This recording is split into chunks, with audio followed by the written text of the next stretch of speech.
نبی پاک علیہ السلام سے ایک شخص نے پوچھا حضور شوہر پر بیوی کا کیا حق ہے؟ تو آپ نے فرمایا جب وہ کھائے یعنی شوہر کھائے تو بیوی کو کھلائے، جب لباس پہنے اسے بھی پہنائے، اس کے چہرے پر نہ مارے، اسے بدصورت نہ کہے، اور اگر سمجھانے کے لیے اس سے علیحدگی کرنی پڑے تو گھر میں ہی علیحدگی کرے۔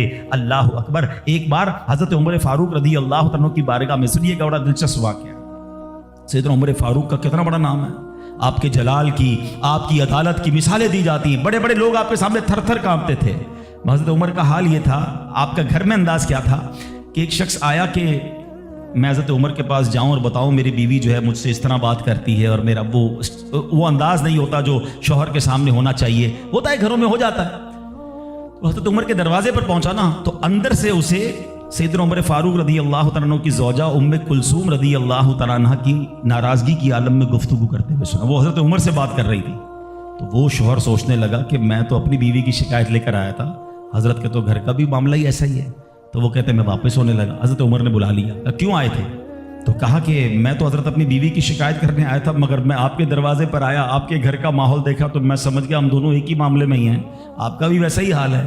اب حضرت عمر نے جو ان کی تربیت فرمائی نا، آپ نے فرمایا میری بیوی کے مجھ پر چند رائٹس ہیں، چند حقوق ہیں، مجھے اس سے چند فائدے حاصل ہوتے ہیں جس کی بنا پر میں اس سے درگزر کرتا ہوں۔ پہلا یہ کہ یہ میرے لیے جہنم کی آڑ ہے، میرا دل اس کی وجہ سے حرام کاموں سے بچا رہتا ہے۔ نمبر دو، جب میں گھر سے نکل جاتا ہوں یہ میری خزانچی بن جاتی ہے، یعنی میرے مال کی نگہبان بن جاتی ہے، میری دھوبن بن جاتی ہے، میرے کپڑے دھوتی ہے، میرے بچے کی پرورش کرتی ہے، میرے لیے روٹیاں اور کھانے پکاتی ہے۔